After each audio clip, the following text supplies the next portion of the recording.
el 25 de julio de 2012, cuando Felipe Calderón hizo evidente sus intenciones y las de su esposa para que ella fuera candidata del PAN a la presidencia de la República en 2018.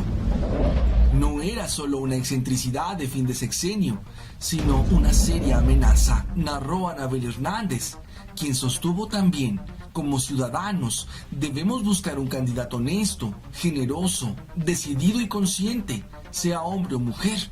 La honestidad no es una cuestión de género, es una cuestión de educación, convicción y valores. En México tenemos ejemplos brutales de mujeres en el poder corrompidas y corruptoras.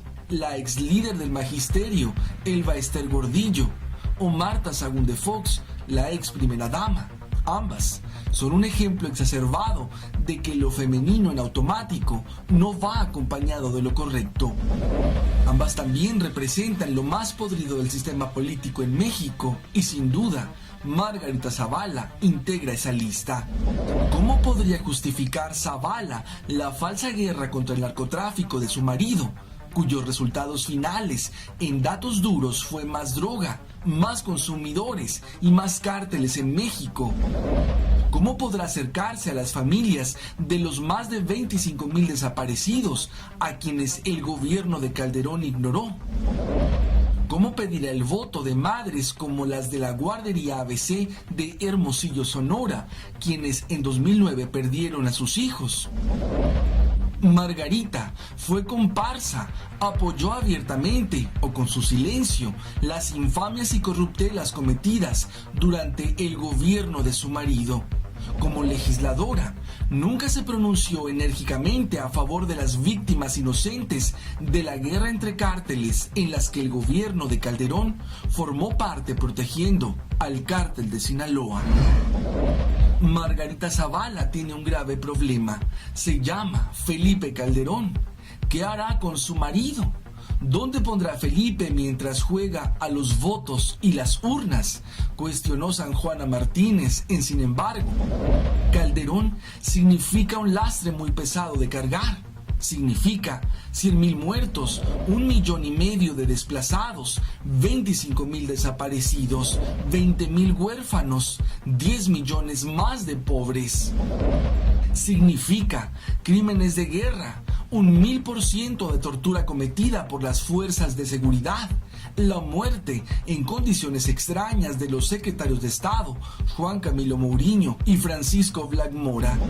Significa el desastroso decreto de extinción de Luz y Fuerza del Centro, el crimen de Villas de Salvácar de 17 jóvenes que acusó de ser pandilleros.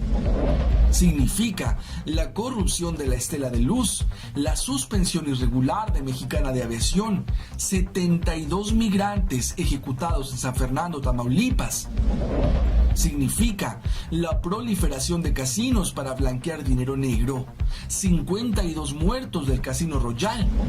Significa también la reelección de los líderes sindicales empedernidos, Elba Ester Gordillo y Carlos Romero de Champs. En fin, Felipe Calderón es la viva representación de la descomposición del sistema político mexicano. Durante el sexenio de Calderón se conocieron niveles insospechados de barbarie. Se registraron más decapitaciones que durante la Revolución Francesa. Los semefos se llenaron de rompecabezas, es decir, de cuerpos mutilados, descuartizados, desollados, pozoleados. No ha habido un presidente en la historia reciente de México tan bélico como el señor Calderón. El único presidente mexicano que ha sido denunciado ante el Tribunal de la Haya, nada menos que por crímenes de guerra y por continuar una guerra delirante que ocasionó 100,000 muertos, miles de desaparecidos y heridos. Su gestión dejó una estela de dolor que aún perdura y que se manifiesta en los rostros de esas miles de madres que siguen buscando a sus hijos desaparecidos. Las secuelas de su sexenio son miles y miles de familias enlutadas por la pérdida de sus seres queridos al dejar un país ensangrentado, fragmentado, fracturado. Felipe Calderón es el responsable del incremento de la drogadicción en México. La droga, que normalmente pasaba por territorio mexicano, durante su mandato se empezó a quedar y así creció vertiginosamente el narcomenudeo. Gracias a su nefasto sexenio, el tejido social de México se quedó dañado de manera irreversible. No son suficientes motivos para sentirnos asqueados de todo lo que huela a Felipe Calderón. Entonces, ¿cómo es posible que ahora su señora esposa pretenda continuar con su legado? Pero la candidata parece no ser Margarita Zavala, sino su marido, que ya lo fue en 2006 y que parece querer serlo otra vez, escribió Octavio Gómez en Proceso. Y de facto es el coordinador de campaña de su mujer, quien al avalar todas las decisiones de su marido, absolutamente todas, implica que ofrece exactamente lo mismo. Cualquiera que revise los posicionamientos de cada uno se percata fácilmente que la agenda la lleva él, los temas los define él, las decisiones las toma él. Un caso aparte es la tragedia infantil más grande de los últimos años en nuestro país. El 5 de junio del 2009 ocurrió el incendio en la guardería ABC en Hermosillo, Sonora. La guardería no contaba con las instalaciones necesarias para enfrentar este tipo de emergencias y el incendio se propagó rápidamente. El saldo fue de 49 niños muertos y 70 gravemente heridos. La ABC era una guardería subrogada, es decir, el Instituto Mexicano del Seguro Social, dependencia del gobierno federal, cedió su operación a un grupo de personas a nivel privado. Los beneficiarios de esta subrogación fueron personas directamente vinculadas con la cúpula gobernante en México. Uno de ellos era prima de la entonces primera dama de este país, Margarita Zavala, quien era socia fundadora de la guardería ABC. Gómez del Campo cobraba millones de pesos que les entregaba el IMSS por órdenes de Felipe Calderón. Esa guardería era un lugar propicio para una desgracia como la que ocurrió ese 5 de junio.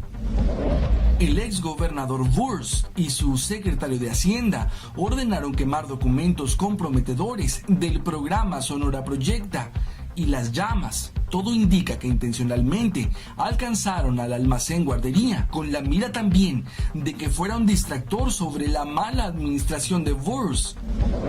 Durante lo que restó de la administración usurpada por Calderón, el crimen de Estado permaneció en la impunidad. Felipe Calderón fue inmisericorde, incapaz de tener un buen sentimiento, ni siquiera cuando se reunía con las madres de las víctimas que lloraban suplicando justicia. Ni siquiera así se doblegó el carácter de este tirano, por decirlo menos. Así describió Anabel Hernández al Espurio durante la presentación de su libro México en Llamas. Calderón inició su mandato bajo la sombra de la ilegitimidad y terminó dejando un México incendiado y apocalíptico. Convirtió el territorio nacional en un llano en llamas, donde hay más pobreza, menos calidad educativa, menos empleo y menos vida. Calderón no será recordado como el presidente del empleo, como prometió serlo durante su campaña presidencial, tampoco como el presidente de la seguridad y la justicia, mucho menos como el hombre valiente por el que pretende hacerse pasar dentro y fuera de México. Será recordado como el presidente del exterminio, el Atila mexicano, que todo lo que tocó lo corrompió, lo destruyó o lo aniquiló, y quien lo único que fue capaz de dejar a su paso fue tierra quemada, dolor, muerte.